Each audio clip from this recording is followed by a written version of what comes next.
بات اگر استقامت کی جائے، یاد رکھیے استقامت بذات خود ایک اتنی عظیم عبادت ہے کہ اللہ تبارک و تعالیٰ نے اس کے اختیار کرنے کا حکم دیا۔ اور اللہ نے کسے حکم دیا؟ اللہ نے سب سے پہلے جناب محمد الرسول اللہ صلی اللہ علیہ وسلم کو اور مومنوں کو حکم دیا۔ اللہ ارشاد فرماتے ہیں فاستقم کما امرت، اے نبی جیسے جیسے ہم نے آپ کو بتایا ہے، جو فرائض، جو نوافل، جو سنتیں، جو حلال، جو حرام ہم نے آپ کو بتایا ہے، جیسے بتایا آپ اس پر ویسے ہی عمل کیجیے۔ اور اللہ نے کہا ومن تاب معک، اے نبی جو آپ کے ساتھ مسلمان ہیں آپ انہیں بھی اسی بات کا حکم دیجیے۔ محترم حاضرین، حضرت سفیان بن عبداللہ رضی اللہ عنہ یہ اللہ کے نبی صلی اللہ علیہ وسلم کے پاس آئے اور آ کر کہتے ہیں قل لی فی الاسلام قولا، اے اللہ کے نبی اسلام کے بارے میں ایک ایسی بات بتا دیجئے کہ آپ کے علاوہ کسی سے وہ بات نہ میں پوچھوں نہ مجھے کبھی ضرورت پڑے۔ اللہ کے نبی نے 2 لفظوں میں جواب دیا، کہا اسلام جاننا چاہتے ہو، اسلام کی حقیقت کو سمجھنا چاہتے ہو، قل آمنت باللہ ثم استقم، تم کہو کہ میں اللہ پر ایمان لایا، اور جس طرح زبان سے کہو ویسے عمل سے کر کے دکھانا، ویسے اپنے عمل میں ثابت قدم رہنا۔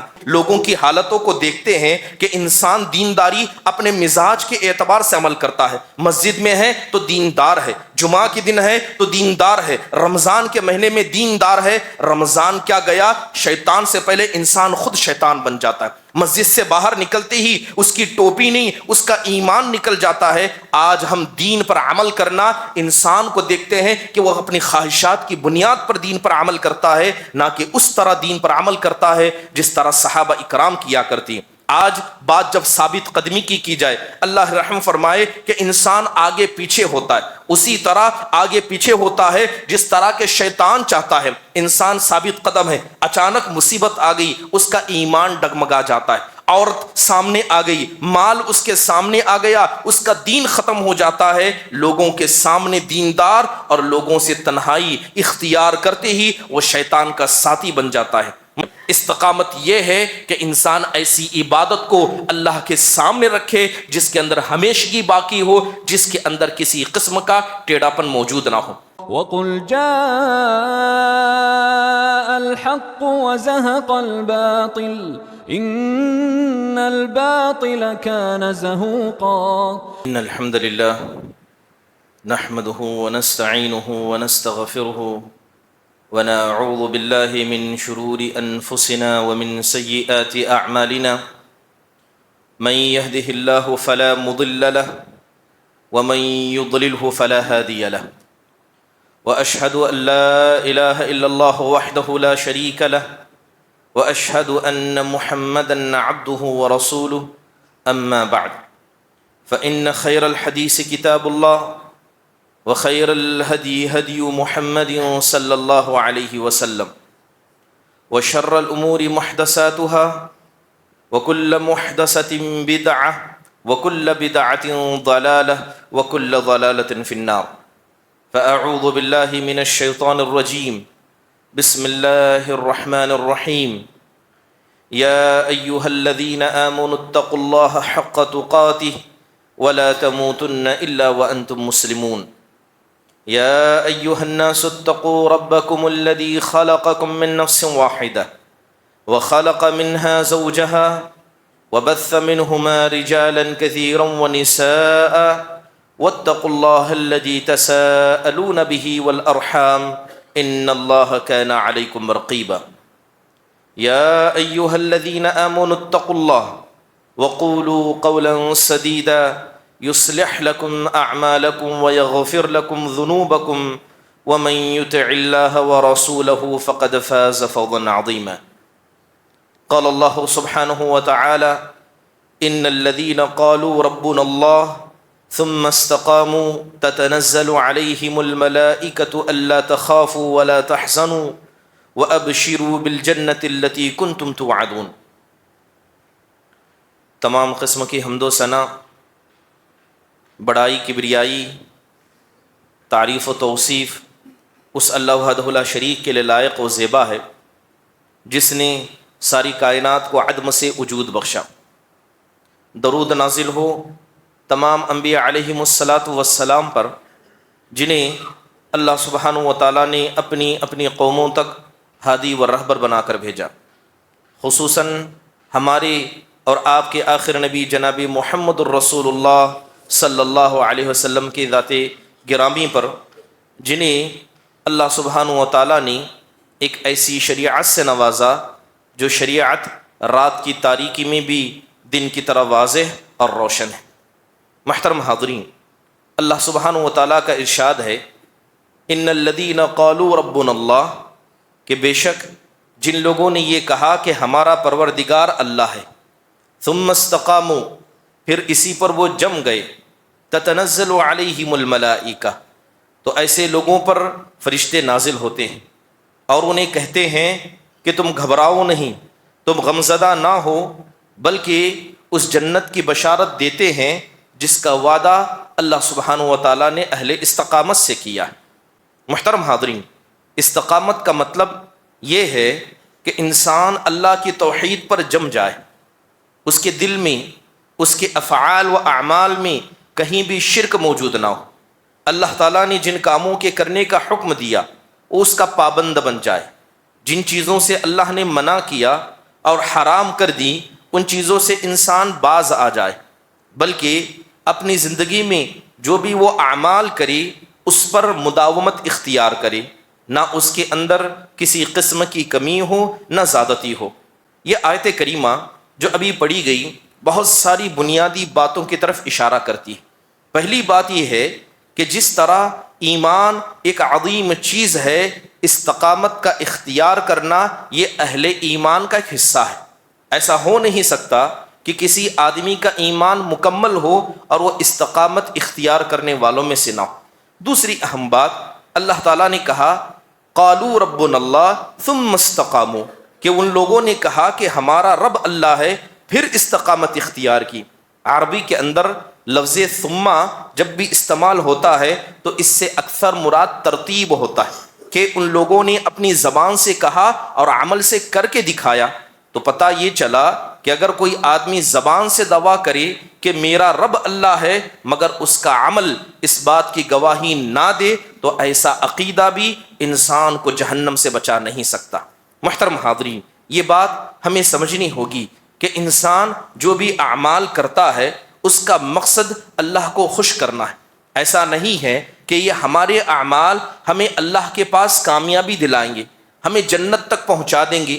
اس لیے جب اللہ کے نبی صلی اللہ علیہ وسلم سے پوچھا گیا کہ اللہ کے نبی، کیا کوئی آدمی اپنی عمل کے بلبوتے پر جنت میں جا سکتا ہے؟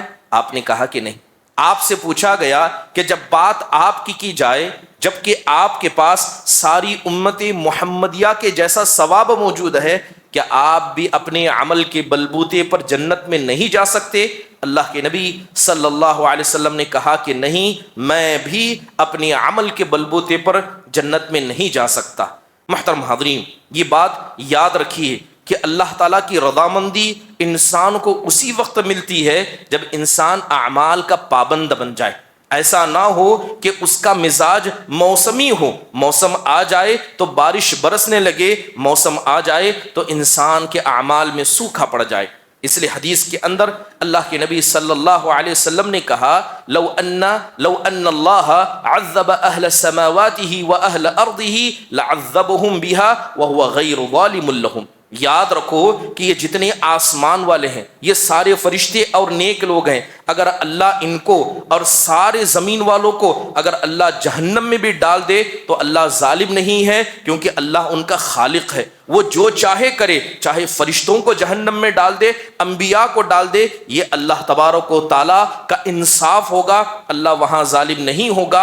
اور اگر اللہ اپنی رحمت سے کسی ظالم کو بھی معاف کر دے تب یہاں اللہ بے انصاف بھی نہیں ہوگا۔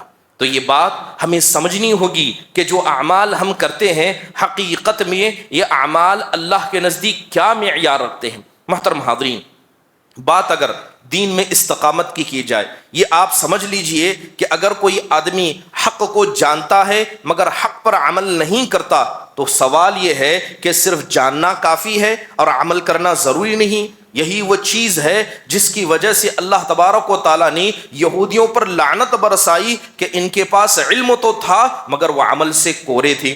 تو پتہ چلا کہ دین میں استقامت حقیقت میں یہ بنیادی ضرورت ہے۔ اس کے علاوہ جتنے بھی ایمان والوں کے تذکرے آپ نے قرآن میں سنے ہوں گے، حدیثوں کے اندر تذکرے آئے ہوں گے، صحابہ کی زندگیوں کو آپ نے سنا ہوگا، کسی ایمان والے کے بارے میں آپ ایسا نہیں سنیں گے کہ وہ عمل کا پابند نہیں تھا۔ محترم حاضرین، نجات جو حقیقت میں ہمیں ملنی چاہیے وہ اسی عمل کی بنیاد پر ملے گی۔ یہی وہ عمل ہے جو اللہ کو خوش کرے گا، یہی وہ پابندی ہے جو اللہ کی رضامندی کو لے آئے گی۔ محترم حاضرین، جب بات استقامت کی جاتی ہے تو استقامت کا مطلب یہ نہیں ہے کہ انسان نوافل کا پابند بن جائے، انسان صرف فرائض کا پابند بن جائے، بلکہ استقامت کا مطلب یہ ہے کہ انسان عقیدے کا مضبوط بن جائے۔ ایسا نہ ہو کہ وہ لوگوں کو خیر کی دعوت دے لیکن جب اس کے گھر میں مسئلہ آ جائے وہ خیر سے پھر جائے، وہ عقیدے کا پابند ہو، وہ عبادت کا پابند ہو، وہ اخلاق کا پابند ہو، وہ معاملات کا پابند ہو۔ محترم حاضرین، دور حاضر کے اندر ہم دیکھتے ہیں کہ جس طرح فتنے ہمارے دلوں پر اتر رہے ہیں، آج سے 1400 سال پہلے اللہ کے نبی صلی اللہ علیہ وسلم رات میں کھڑے ہوئے، آپ نے مسلمانوں کے گھروں کو دیکھا، سب سے بہترین وقت تھا، آپ کہہ رہے ہیں کہ کوئی جائے ان گھر والیوں کو اٹھائے، آپ اشارہ اپنی عورتوں کی طرف کر رہے ہیں، تب آپ نے کہا کہ میں دیکھ رہا ہوں کہ گھروں پر فتنے ایسے اتر رہے ہیں جس طرح بارش کے قطرے گر رہے ہیں۔ اور آج سے 1400 سال پہلے اللہ کے نبی نے کہا تھا لم یبقی من الدنیا الا بلاء و فتن، کہ دنیا کے اندر صرف بلائیں اور فتنے ہی باقی رہ گئے، زمین کے اندر کوئی خیر موجود نہیں ہے۔ اللہ رحم فرمائے، جب آج کا معاشرہ ہم دیکھتے ہیں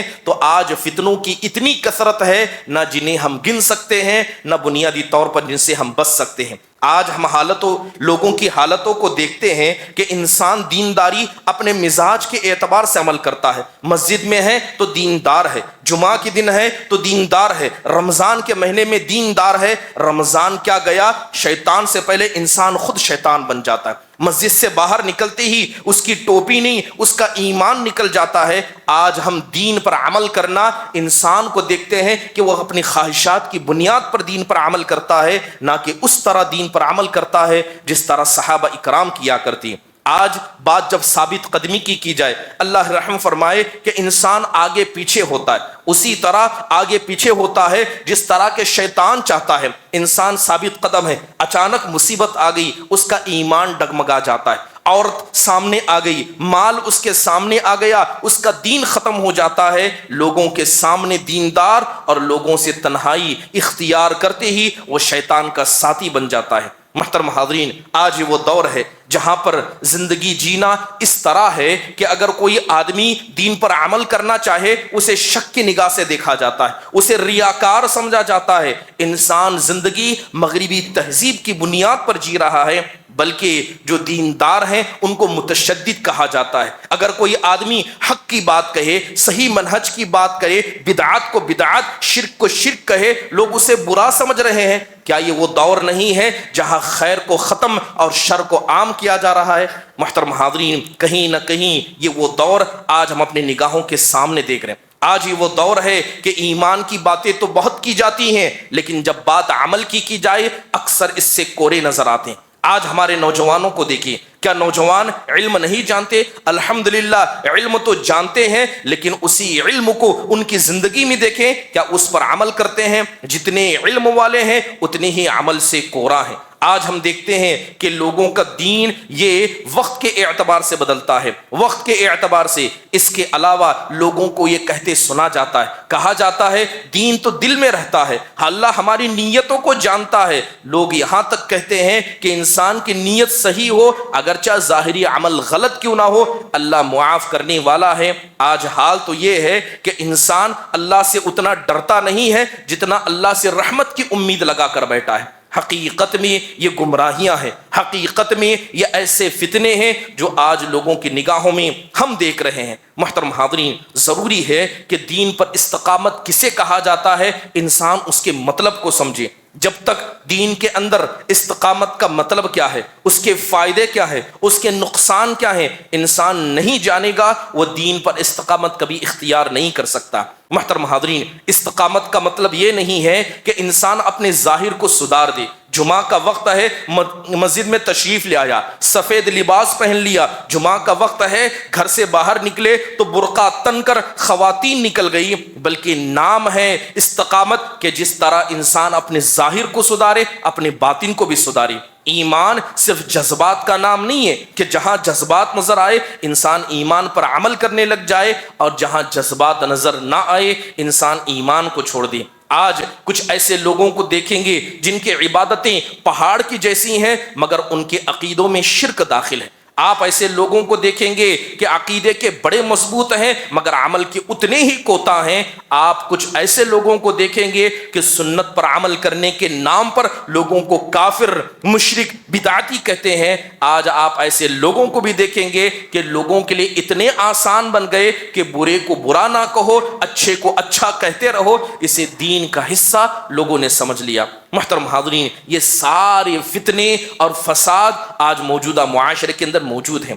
بات اگر استقامت کی جائے، استقامت ہوتی ہے کہ انسان کی توحید میں کبھی زلزلہ نہ آئے، جیسا بھی مسئلہ ہو انسان توحید پرست رہے، انسان نبی صلی اللہ علیہ وسلم کی سنتوں کو جس طرح مجلس میں اپنائے تنہائی میں بھی اپنائے، جس طرح لوگوں کی شادیوں میں سنتوں کو تلاش کرے اپنی شادیوں میں بھی سنت کو تلاش کرے۔ اللہ کے نبی صلی اللہ علیہ وسلم کی اطاعت کی بات آئے، ایسا نہ ہو کہ جہاں اس کا مزاج چاہے اللہ کے نبی کی اطاعت کرے، جہاں مزاج بگڑ جائے وہ اللہ کے نبی کی اطاعت کو چھوڑ دے۔ لوگوں کے سامنے اخلاق مند بنا رہے، سفید کالر پہن کر گھومے، گھر میں جاتی ہی فرعون اور جلاد بن جائے، اپنی بیویوں پر ظلم کرنے والا، طلاق و خلا کے ذریعے انہیں ڈرانے والا بن جائے۔ حقیقت میں یہ استقامت نہیں ہے۔ استقامت یہ ہے کہ انسان ایسی عبادت کو اللہ کے سامنے رکھے جس کے اندر ہمیشگی باقی ہو، جس کے اندر کسی قسم کا ٹیڑھاپن موجود نہ ہو۔ محترم حاضرین، بات اگر استقامت کی جائے، یاد رکھیے استقامت بذات خود ایک اتنی عظیم عبادت ہے کہ اللہ تبارک و تعالیٰ نے اس کے اختیار کرنے کا حکم دیا۔ اور اللہ نے کسے حکم دیا؟ اللہ نے سب سے پہلے جناب محمد الرسول اللہ صلی اللہ علیہ وسلم کو اور مومنوں کو حکم دیا۔ اللہ ارشاد فرماتے ہیں فاستقم کما امرت، اے نبی جیسے جیسے ہم نے آپ کو بتایا ہے، جو فرائض، جو نوافل، جو سنتیں، جو حلال، جو حرام ہم نے آپ کو بتایا ہے، جیسے بتایا آپ اس پر ویسے ہی عمل کیجیے۔ اور اللہ نے کہا ومن تاب معک، اے نبی جو آپ کے ساتھ مسلمان ہیں آپ انہیں بھی اسی بات کا حکم دیجیے۔ حضرت ابن عباس رضی اللہ عنہ کہتے ہیں کہ خدا کی قسم قرآن کے اندر کوئی ایسی آیت نہیں ہے جو اللہ کے نبی پر اتنی سخت نظر آتی تھی جیسے کہ یہ آیت نظر آتی تھی۔ اللہ کے نبی علیہ الصلاۃ والسلام کو گویا اللہ نے سارے دین پر ہمیشہ ایک جیسے عمل کرنے کا حکم دیا، جبکہ انسان کی فطرت کیا اس بات کی اجازت دیتی ہے؟ انسان یہ گناہوں کا پتلا ہے، انسان سے گناہ ہو ہی جاتے ہیں، اس کے بعد اللہ کہتا ہے کہ آپ گناہ نہ کریں، آپ دین پر ثابت قدم رہیں۔ یہ آیت سورہ ہود کی ہے، یہی وجہ تھی اللہ کے نبی صلی اللہ علیہ وسلم کہا کرتے شیبتنی ہود و اخواتها، کہ سورہ ہود اور اس کی آیتوں نے مجھے بوڑھا کر دیا۔ محترم حاضرین، حضرت سفیان بن عبداللہ رضی اللہ عنہ یہ اللہ کے نبی صلی اللہ علیہ وسلم کے پاس آئے اور آ کر کہتے ہیں قل لی فی الاسلام قولا، اے اللہ کے نبی اسلام کے بارے میں ایک ایسی بات بتا دیجئے کہ آپ کے علاوہ کسی سے وہ بات نہ میں پوچھوں نہ مجھے کبھی ضرورت پڑے۔ اللہ کے نبی نے 2 لفظوں میں جواب دیا، کہا اسلام جاننا چاہتے ہو، اسلام کی حقیقت کو سمجھنا چاہتے ہو، قل آمنت باللہ ثم استقم، تم کہو کہ میں اللہ پر ایمان لایا،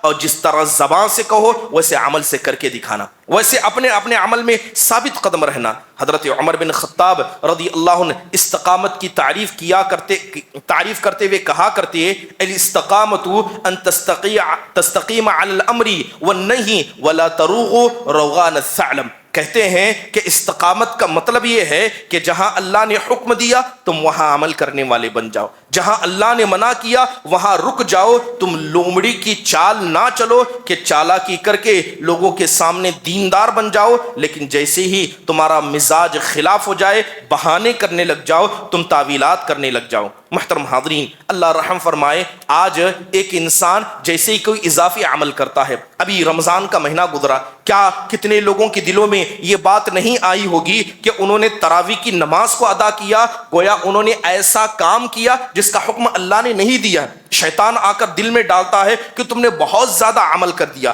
تم نے ایسا کام کیا ہے جو کسی غیر نے نہیں کیا، گویا دین پر تمہارا احسان ہے، تم سب سے بڑے دیندار ہو۔ دروس میں بیٹھنے لگے، رات میں قیام اللیل کرنے لگے، دن میں روزہ رکھنے لگے، تو لوگ سمجھنے لگے یہ سب سے عظیم کام ہے، جبکہ اللہ نے سال بھر اس کام کے کرنے کا ہمیں حکم دیا کہ شوال کے روزے رکھنے کا، ایام بیت کے روزے رکھنے کا، حرام کو حرام حلال کو حلال سمجھنے کا حکم شریعت اسلامیہ سال بھر نہیں دیتا ہے، لیکن شیطان نے آ کے لوگوں میں اس بات کو ڈال دیا۔ محترم حاضرین، آج حال یہ ہے کہ ایک آدمی کو ہم گناہ کرتے ہوئے دیکھتے ہیں تو کہتے ہیں کہ سب لوگ ایسے ہیں، لوگوں کا حال ایسا ہے۔ آپ یہ نہ کہیں کہ یہ گنہگار ہے، سب ایسے ہیں، آپ کہیں یہ اللہ کا نافرمان ہے، یہ شیطان کا ساتھی ہے، یہ جھوٹا ہے، یہ مکار ہے، یہ منافق ہے۔ صحابہ اکرام کھل کر برے کو برا کہتے، اچھے کو اچھا کہتے۔ آج لوگ کہتے ہیں کہ سب برے ہیں، حالات ایسے ہیں، گویا برائی لوگوں کے نزدیک برائی نہیں رہی۔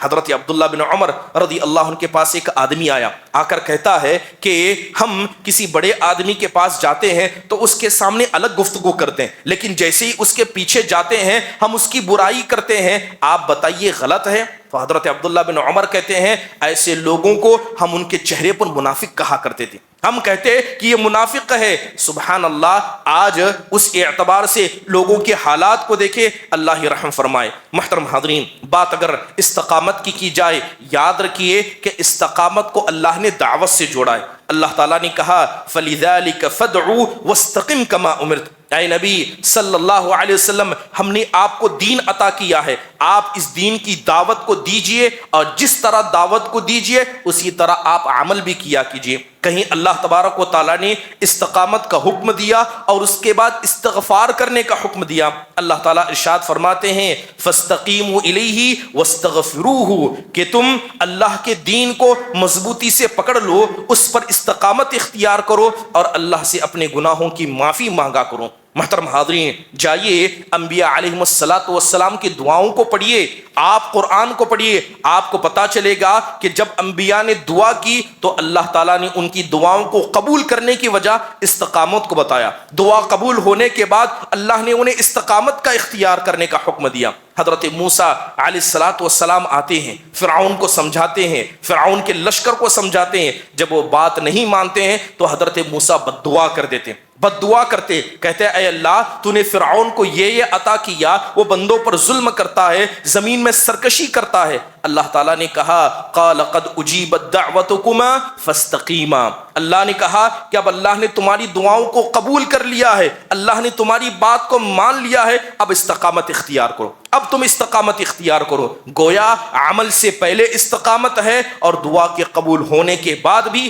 استقامت ہے۔ محترم حاضرین، جب ہم قرآن پڑھتے ہیں تو آپ دیکھیں گے کہ اللہ تعالیٰ نے تعریف کی، کیسے بندوں کی تعریف کی؟ ایسے بندوں کی تعریف کی جنہوں نے استقامت کو اختیار کیا، بلکہ اللہ نے مومنوں کو دعا سکھائی۔ کس بات کی دعا سکھائی؟ اللہ قرآن میں کہتا ہے ربنا لا تزغ قلوبنا بعد اذ ہدیتنا، اے ہمارے پروردگار تیری ہدایت کے بعد، تیری رہنمائی کے بعد ہمارے دلوں کو تو اپنے دین سے ہمیں پھیر نہ دینا، ہمارے دلوں کو تو ثابت قدم رکھنا۔ لہذا ایمان والوں کی علامت ہوتی ہے کہ وہ استقامت اختیار بھی کرتے ہیں اور لگاتار اللہ سے دعائی بھی کرتے ہیں۔ محترم حاضرین، بات اگر استقامت کی جائے، یاد رکھیے جو آدمی استقامت اختیار کرے گا ایسا آدمی دنیا میں گمراہ نہیں ہو سکتا، نہ آخرت میں وہ رسوا ہوگا، بلکہ آپ جان لیں کہ دنیا کے اندر اور آخرت کے اندر جتنی خوشخبریاں اللہ نے نیک لوگوں کو سنائی ہیں، ساری خوشخبریوں کے حقدار یہ استقامت رکھنے والے ہوں گے۔ اللہ تعالیٰ نے ایسے لوگوں کی زندگی کو پاک کرنے کا آخرت میں اللہ نے بہترین وعدہ دینے کا حکم دیا۔ بلکہ یاد رکھیں کہ اگر کوئی آدمی دیندار ہو لیکن اللہ نے اسے علم سے محروم کیا، وہ علم کو نہیں جانتا لیکن صرف دیندار ہے، تو بسا اوقات یہ دینداری اسے ہدایت کی طرف لے جاتی ہے۔ اللہ تعالیٰ ایسے لوگوں کو گمراہی سے بچا لیتا ہے۔ امام احمد بن حنبل رحمہ اللہ کے بارے میں آتا ہے کہ وہ جیل کے اندر قید تھے، تو کچھ لوگ ان کے پاس آئے اور آ کر کہنے لگے کہ امام احمد بن حنبل آپ وقت کے سب سے بڑے عالم ہیں، اگر آپ کا انتقال ہو جائے، آپ کو قتل کر دیا جائے، یہ بتائیے کہ ہم کو کوئی سوال پوچھنا ہو تو کس کے پاس جائیں؟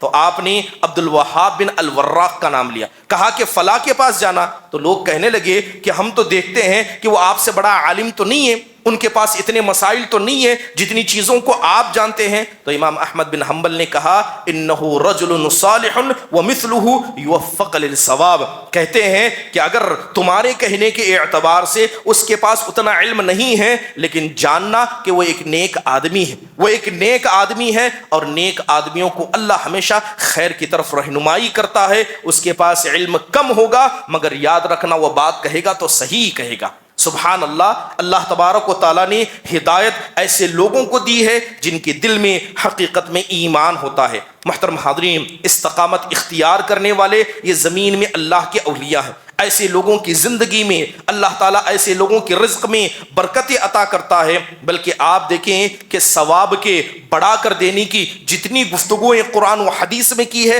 سب سے پہلے حقدار یہی حقیقت میں استقامت اختیار کرنے والے ہوں گے۔ ایک آدمی دیندار بن جائے، اس کے دینداری کا فائدہ صرف اسے اکیلے نہیں بلکہ اللہ تعالیٰ اس کے اولاد کی اصلاح بھی اس کی دینداری کی وجہ سے کرتا ہے۔ اس لیے حدیث کے اندر اللہ کے نبی نے کہا احفظ اللہ یحفظک، کہ انسان تو اللہ کی حفاظت کر، اللہ کے دین کی حفاظت کر، اللہ کے فرائض کی پابندی کر، اللہ نے جن سے منع کیا اس سے رک جا، اللہ تیری حفاظت کرے گا۔ محترم حاضرین، سورہ کہف میں ہم نے اس آدمی کا تذکرہ سنا جو نیک تھا، اس کی نیکی کا اللہ تعالیٰ نے فائدہ اس کی اولاد کو عطا کیا۔ اس لیے حضرت سعید بن مسیب رحمہ اللہ علیہ اپنے بیٹوں کو دیکھتے تو اپنے بیٹوں سے کہتے کہ جب جب میں تم کو دیکھتا ہوں تو تمہاری خاطر میں 2 رکعت نماز کو زیادہ پڑھتا ہوں۔ کہتے کہ جب میں تم کو دیکھتا ہوں میں تمہاری خاطر نماز میں 2 رکعات کو زیادہ پڑھ لیتا ہوں، اسی نیت سے کہ اللہ تبارک و تعالیٰ اس کی وجہ سے تمہاری اصلاح کر دے گا، اللہ تعالیٰ ان نمازوں کی وجہ سے تمہارے اندر خیر کو پیدا کرے گا۔ محترم حاضرین، یاد رکھیے اگر کوئی آدمی استقامت اختیار کرے، کتنے انبیاء نے نیک لوگوں کے لیے دعائیں کی، ایمان والوں کے لیے دعائیں کی، فرشتے برابر دعا کرتے ہیں، بلکہ جو درود پڑھا جاتا ہے، نیک لوگوں کے لیے دعائیں کی جاتی ہیں، ان تمام دعاؤں کے حقدار وہ لوگ بن جاتے ہیں جو حقیقت میں استقامت اختیار کرتے ہیں۔ محترم حاضرین، جب آدمی دیندار بن جائے، استقامت کو اختیار کر جائے، اس کے دل میں اللہ تعالیٰ ایسا جذبہ عطا کرتا ہے جو جذبہ حقیقت میں لوگوں کی خیر خواہی کا ہوتا ہے۔ ایسا ہو نہیں سکتا کہ انسان دیندار نہ ہو اور لوگوں کے لیے خیر کا جذبہ رکھنے والا ہو۔ محترم حاضرین، ایک بڑا مشہور قصہ ہمارے استاد نے بتایا تھا کہ سعودی عرب کی ایک خاتون تھی، سعودی عرب کی ایک خاتون تھی انڈونیشیا سے، اس نے ایک عورت کو بطور خادمہ بلایا۔ جب وہ خادمہ کے طور پر آئی تو کیا دیکھتی ہے کہ وہ مسلمان تو ہے مگر اسے نماز کا طریقہ نہیں پتا، وہ مسلمان تو ہے اسے روزہ رکھنے کا طریقہ نہیں پتا۔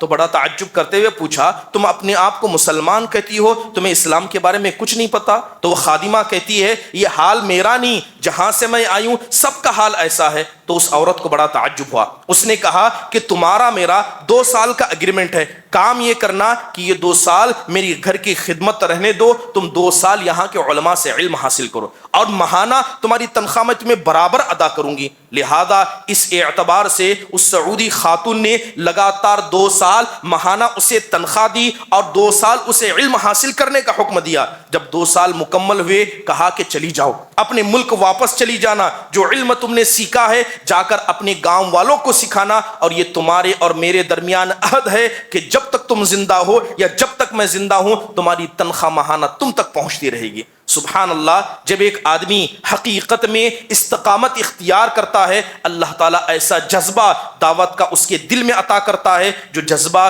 کبھی ایک عام انسان کے اندر پیدا نہیں ہو سکتا۔ ہم یہ جانتے ہیں کہ آج ہندوستان کی بات کی جائے، یہاں اتنے مسلمان ہیں، ایسا نہیں ہے کہ سارے مسلمانوں کو اسلام کی دعوت دی گئی تھی، بلکہ آپ جائیں صحابہ کے زمانے سے لے کر تابعین کے زمانے سے لے کر جتنے بڑے بڑے صحابہ ہو، تابعین ہو، تبع تابعین ہو، اگر ان کی ذریعے اسلام پہنچا ہے تو ان کے اچھے اخلاق کے ذریعے، ان کی دینداری کی وجہ سے۔ تو حقیقت میں استقامت کا فائدہ یہ ہوتا ہے کہ استقامت میں انسان اپنے لیے عمل کرتا ہے مگر یہ بہترین خاموش داعی ہوتا ہے۔ انسان کا عمل بہترین خاموش دعوت ہوتا ہے۔ اس لیے آپ دیکھیں کہ حقیقت میں جو لوگ دیندار ہوتے ہیں اللہ تعالیٰ ایسے ایسے فضائل ان کو عطا کرتا ہے جو فضیلت کبھی انسان کو نہیں مل سکتی۔ کیا وہ حدیث ہم نے نہیں سنی کہ اللہ تبارک و تعالیٰ جب جنتیوں کا فیصلہ کر دے گا، اللہ جہنمیوں کا فیصلہ کر دے گا، تو جنتی کہیں گے اے ہمارے پروردگار، ہمارے کچھ ساتھی تھے جو دنیا میں ہمارے ساتھ تھے، ہمارے ساتھ اے اللہ وہ تجھے یاد کیا کرتے، ہمارے ساتھ وہ نمازیں پڑھا کرتے، زکوٰۃ ادا کرتے، حج ادا کرتے، اے اللہ کیا بات ہے کہ ان نیک لوگوں کو ہم یہاں نہیں دیکھتے۔ تو اللہ تعالیٰ کہے گا کہ ان کے فیصلے جہنم کے لیے کر دیے گئے، وہ جہنم میں ہیں۔ تو اللہ کے نبی صلی اللہ علیہ وسلم کہتے ہیں کہ اللہ تبارک و تعالیٰ سے حجت قائم کرنے میں سب سے زیادہ حجت جنتی قائم کریں گے، کہیں گے اے اللہ وہ نیک لوگ تھے، ان کی گواہی ہم دیتے ہیں۔ تو اللہ تبارک و تعالیٰ ان جنتیوں سے کہے گا کہ جاؤ جہنم کی طرف جاؤ، اور وہ آدمی جس کے بارے میں تم گواہی دو گے، جس کی تم سفارش کرو گے کہ حقیقت میں یہ نیک تھے، اور جس کے دل میں اگر ذرہ برابر بھی ایمان ہوگا، انہیں جہنم سے نکال کر لے آؤ۔ سبحان اللہ، نیک لوگوں کے ساتھ رہنا، نیک لوگوں کی صحبت اختیار کرنا بسا اوقات یہ انسان کو جہنم سے نکال کر جنت تک لے جانے والا ہوتا ہے۔ محترم حاضرین، یاد رکھیے نیک آدمی جو دنیا میں نیک تھا، اللہ تعالیٰ اسے ایسے نوازتا ہے کہ وہ دنیا سے چلا جائے گا، وہ ختم ہو جائے گا، مگر اس کا تذکرہ کیا جائے گا، لوگ اس کی رحمت کی دعائیں کریں گے، اس کی مغفرت کی دعائیں کریں گے۔ اپنے ہی درمیان دیکھیے گا کہ بہت سارے لوگ ایسے ہیں جنہوں نے اپنے ماں باپ کو یاد نہیں رکھا ہوگا، مگر وہ ان نیک لوگوں کو یاد رکھتے ہیں جنہوں نے کبھی ان کے ساتھ احسان کیا ہوگا۔ یہ نیک لوگوں کی خاصیت ہے، یہ استقامت اختیار کرنے والوں کی خاصیت ہے کہ اللہ تعالیٰ ان کی محبت کو لوگوں کی دلوں میں ڈال دیتا ہے۔ ہم نے صحابہ کو نہیں دیکھا، ہم نے ان کی شکلوں کو نہیں دیکھا، ہم نے ان کے بارے میں سنا ہے، آخرکار ہمارے دل میں ان کی محبت کیوں ہے؟ کیونکہ وہ ایمان والے تھے۔ اور اللہ قرآن میں کہتا ہے ان الذین آمنوا وعملوا الصالحات سیجعل لهم الرحمن ودا، کہ جو لوگ ایمان لائے، جنہوں نے عمل صالح کیا، ایسے لوگوں کی محبت کو ہم دلوں کے اندر ڈال دیتے ہیں۔ یزید بن عبد الملک کے پاس ایک آدمی آیا اور آ کر کہتا ہے کہ تمہارے باپ عبد الملک نے مجھے ایک زمین عطا کی تھی، اور عمر بن عبد العزیز